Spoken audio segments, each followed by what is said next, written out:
पाकिस्तान एक jelly state है और जेली स्टेट एक ऐसा देश माना जाता है जो हमेशा अस्थिर रहता है मगर बिखरता नहीं है।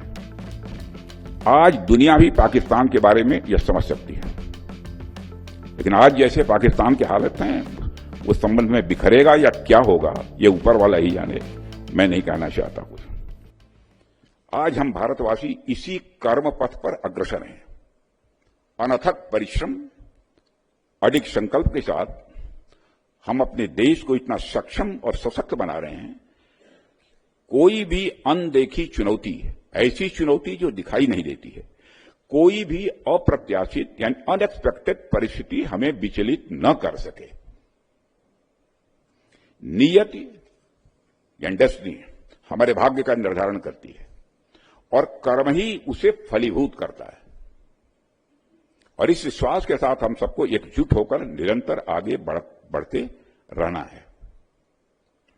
साथियों, वर्तमान में भारत दुनिया की चौथी सबसे बड़ी अर्थव्यवस्था है।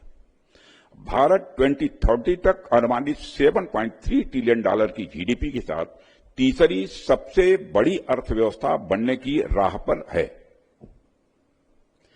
इंटरनेशनल मॉनिटरी फंड के अनुमान के अनुसार यदि एवरेज ग्रोथ रेट्स को देखा जाए तो भारत 2038 तक परचेजिंग पावर पैरिटी की दृष्टि से विश्व की दूसरी सबसे बड़ी अर्थव्यवस्था बनने की राह पर आगे बढ़ रहा है। एमजे अकबर साहब ने एक जगह लिखा है कि you may recognize the present without the knowledge of the past but you can not understand it. इसलिए अगर भारत का वर्तमान उदय समझना हो तो हमें 11 साल के हमारे कार्य देखने होंगे। यह सब अगर संभव हुआ है तो ट्रांसफॉर्मेटिव पॉलिसी रिफॉर्म्स के कारण ही हुआ है। वहीं अगर आप साउथ एशिया के कुछ देशों की हालत देखें तो आप समझेंगे कि भारत कितनी स्टेबिलिटी के साथ आगे बढ़ रहा है।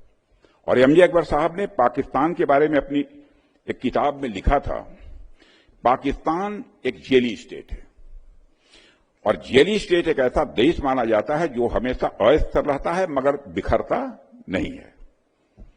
आज दुनिया भी पाकिस्तान के बारे में यह समझ सकती है, लेकिन आज जैसे पाकिस्तान की हालत है उस संबंध में बिखरेगा या क्या होगा ये ऊपर वाला ही जाने, मैं नहीं कहना चाहता।